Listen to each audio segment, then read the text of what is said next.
Hola, mi nombre es Delma Ruiz, que el Señor les bendiga mucho y continuamos con el tercer tipo de terreno de la parábola del sembrador narrada en Mateo 13, Marcos 4 y Lucas 8, en el cual dice la Escritura que la semilla, que es la palabra de Dios, se sembró y los espinos la ahogaron. Le vamos a llamar la parte B del tercer tipo de terreno de la parábola del sembrador. Está en el versículo 7 de Mateo 13 y dice, y parte cayó entre espinos y los espinos crecieron y la ahogaron. Uniendo a Mateo, a Marcos y Lucas, cuando Jesús explica esta parte de la parábola, notamos que los espinos están muy bien definidos, de manera muy concreta y no deja lugar a dudas a lo que se refiere cuando se definen aquellas cosas que ahogan la semilla. El que fue sembrado entre espinos, este es el que oye la palabra, pero el afán de este siglo, el engaño de las riquezas, ahogan la palabra y la hace infructuosa. A esto Lucas le añade los placeres de la vida y Marcos añade la codicia de otras cosas.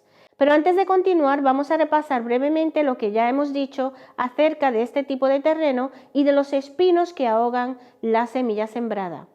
Dijimos que era un buen terreno, con los nutrientes y las condiciones necesarias y apropiadas para que la semilla germine.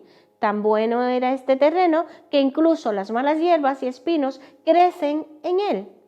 Otro detalle que resaltamos la vez anterior fue que, aunque los espinos son agentes externos, cuando Jesús explica la parábola y describe lo que significan los espinos, hace referencia directa al mismo terreno, al mismo corazón de la persona en la cual es sembrada la semilla. Con lo cual el enfoque que hace esta parábola es lo que dice Santiago 1:14, sino que cada uno es tentado cuando de su propia concupiscencia es atraído y seducido.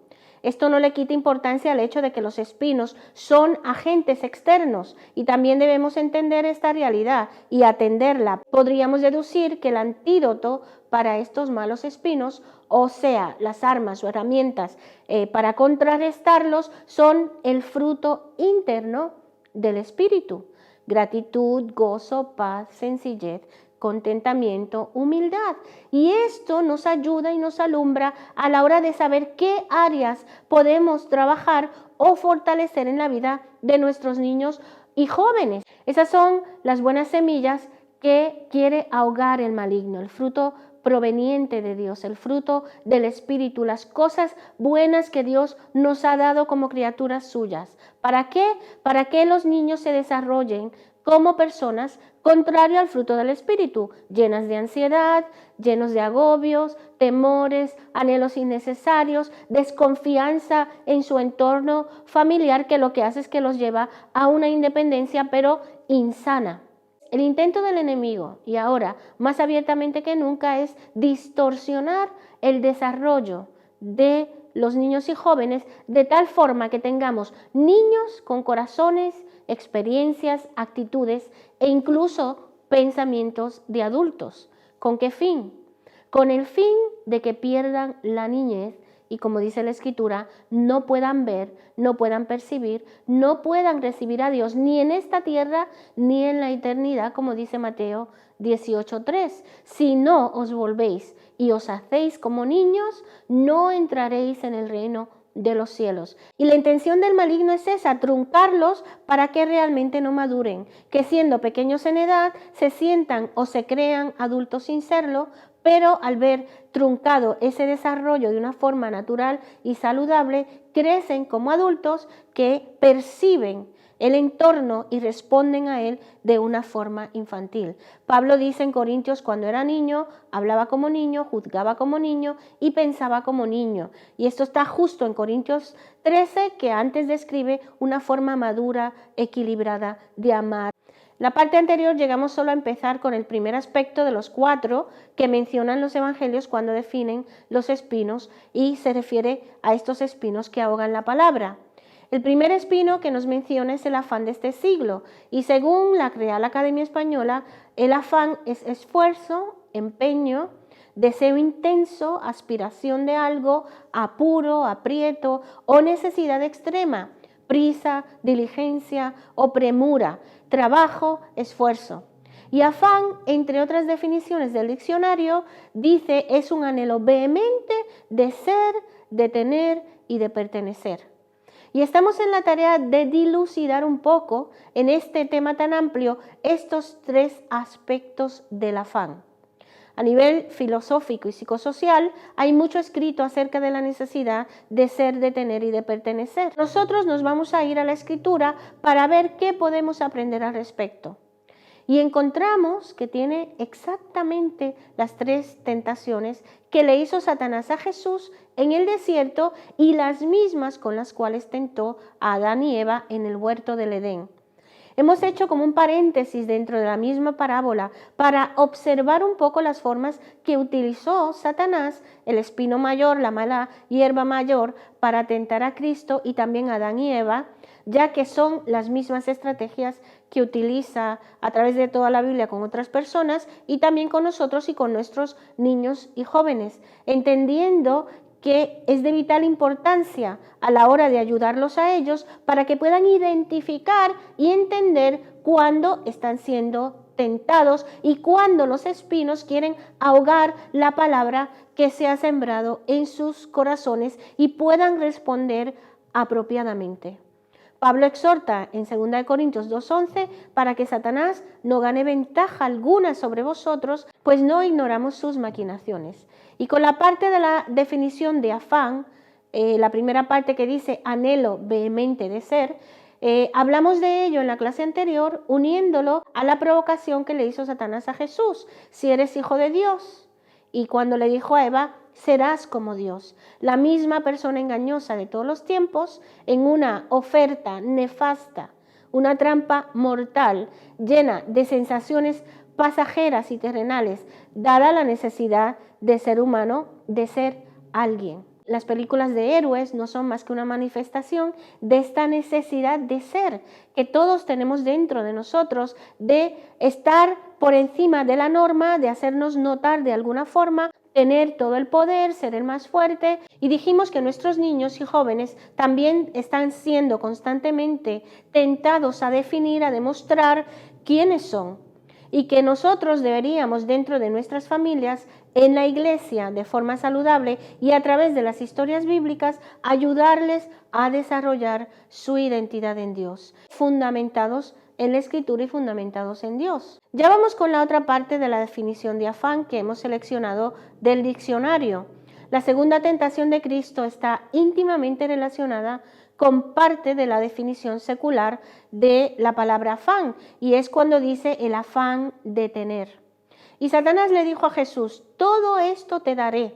O sea, lo está tentando a través de la necesidad que todos tenemos de poseer y de tener. Pero la contraoferta que le dice es, si postrado me adorares.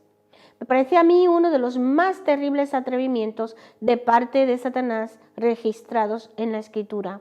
Decirle a Cristo, el Creador del universo, el Hijo de Dios, que se postre y adore a un ser creado, maligno, orgulloso, mentiroso y autor de toda la maldad que puede existir en el universo. Y vemos que siempre hay una oferta. Todo esto te daré, le dice a Cristo, como si tuviese algo bueno que ofrecer, pero no solamente a Cristo, a nadie tiene Satanás algo bueno que ofrecer. Siempre incitando a que nos adelantemos a la provisión y al tiempo de Dios, como lo hizo Él. Entre los dos, Jesús y Él, quien poseía este afán de tener, de poseer, era Satanás mismo. Pero esa es su tarea, incitar, estimular, provocar ese afán por tener que los seres humanos sí llevamos dentro.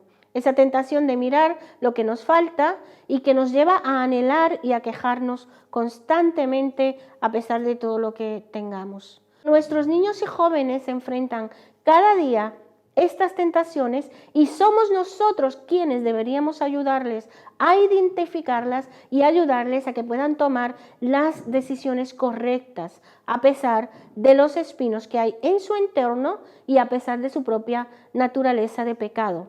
Con mentiras, con engaños, ¿verdad? Son las mismas tentaciones que experimentaron Adán y Eva en el huerto del Edén.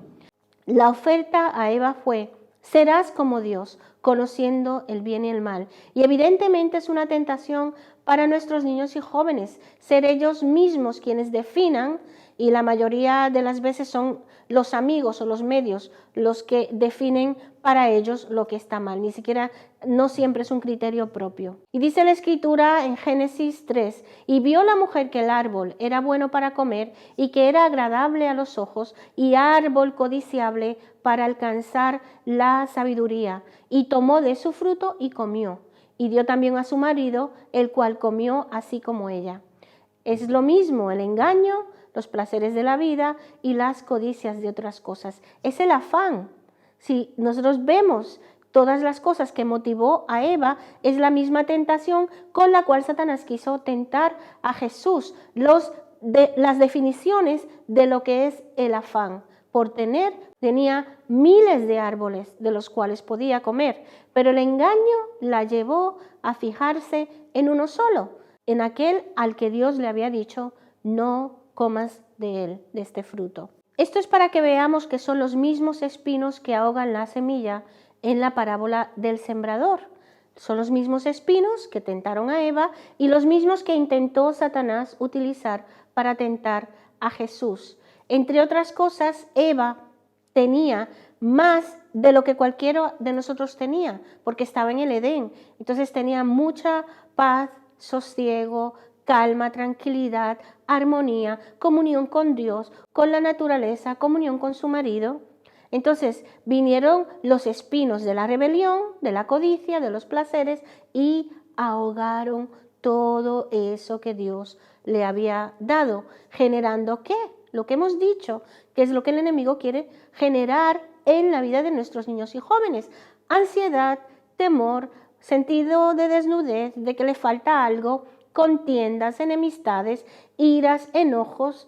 Y este es nuestro mensaje, que aprovechemos las historias bíblicas para fortalecer estas áreas en la vida de nuestros niños y jóvenes. Como dice 1 Corintios 10, 11, y estas cosas les acontecieron como ejemplo y están escritas para amonestarnos a nosotros y a quienes han alcanzado los fines de los siglos. Así que aprovechamos las historias de la Biblia, las historias de la tentación, para apercibirlos a ellos de los espinos que hay en su alrededor y de la tendencia que hay en su propio corazón de hacer un enganche con estos espinos. Veamos algunas ideas de cosas que podemos resaltar para ayudar a nuestros niños y jóvenes a combatir los espinos internos y externos, mediante las historias bíblicas, claro. Comentar ideas que de todas maneras tocan en algo o prácticamente todos los espinos mencionados en la parábola del sembrador. Y vamos a poner en primer lugar la gratitud. Si entendiéramos las garantías que hay detrás de enseñarles a nuestros pequeños o jóvenes a ser agradecidos y las consecuencias nefastas de no serlo, utilizaríamos más estrategias e historias bíblicas para ayudarlos a ser agradecidos. Gratitud hacia los padres y por los padres, reconocer lo que sus padres o cuidadores hacen por ellos, enseñarles a demostrar la gratitud, ser agradecidos por las cosas que sí tienen. Podemos hacer ejercicios de gratitud según la edad. Podemos llevarlos a escribir cada semana 5 cosas por las cuales ellos pueden dar gracias y mencionarlas en la clase aquellos que quieran. La gratitud les ayuda a salirse de sí mismo, les abre los ojos, la perspectiva hacia los demás y sobre todo les libra de toda la espiral que vamos a ver en Romanos 1 del 18 o del 21 en adelante. Entonces ya hemos dicho, número 1, la gratitud. Todo eso era solo el número 1. En segundo lugar, podemos dar y utilizar verdades centrales que repitan lo que ya tienen en Dios, no lo que les falta, sino lo que ya tienen en Dios. Pueden ser verdades centrales, frases que digan tengo suficiente, nada me falta, ¿verdad? Como el Salmo 23:1. Dios está preparando morada para mí, para estimular a aquellos que no les gusta dónde viven o con quienes viven. Lo más importante es tener a Dios, pertenezco a Dios, Dios está conmigo como poderoso gigante, Dios es el mejor amigo, Dios es un buen padre. En tercer lugar, podemos hacer cánticos de gratitud y de adoración a la persona de Dios. No tanto cánticos que hablen del yo, de cómo me siento, de lo triste que estoy, de lo solo, de lo abandonado que puede estar, sino de Dios, de quién es Dios y su gloria hacia nosotros. En cuarto lugar, podemos poner un cartel grande que diga, Dios nos ha dado, y poner una línea en blanco y llenarlo cada semana con una palabra diferente y dedicar unos minutos para ver los beneficios de esa palabra que hayamos dicho esa semana. Puede ser sol, agua, familia, padres, comida, aire para respirar, árboles, etc. Y podemos asignar a algún niño que nos traiga escrito cuáles son los beneficios de la palabra que corresponda a ese día. Por ejemplo, si es el agua, todos los beneficios que tiene. Si es el aire, todos los beneficios que tiene, y que el niño aprenda a agradecer a Dios por todas esas bendiciones que diariamente Dios nos da y que no nos damos cuenta y no agradecemos. En quinto lugar, podemos utilizar historias o testimonios reales de situaciones, niños o personas que están en peores circunstancias. En sexto lugar, podemos hacer ejercicios de dar a los más desfavorecidos, no solo dinero, sino tiempo, una canción, una manualidad de alguien que esté enfermo, a los mayores de la iglesia, alguna persona o algún niño que esté en una condición más desfavorecida, y juntemos dinero para ayudarle, ¿verdad? Séptimo lugar, podríamos enfocar las oraciones primero en acción de gracia. Luego las necesidades. Nosotros empezamos, ¿cuáles son las necesidades? ¿Qué necesitan? Y estamos ahí ya dándole una vuelta a lo que se supone que sea el agradecimiento. Si enfocamos las oraciones primero en acción de gracias y que cada uno dé gracias por algo, eso, vamos a decir, redirecciona toda la actitud del corazón y ayuda muchísimo. ¿Por qué estas sugerencias de tener actitud de acción de gracias? Porque la mayor descripción de los afanes de este siglo y las consecuencias están en Romanos capítulo 1 del versículo 21 en adelante. También está en 2 de Timoteo capítulo 3.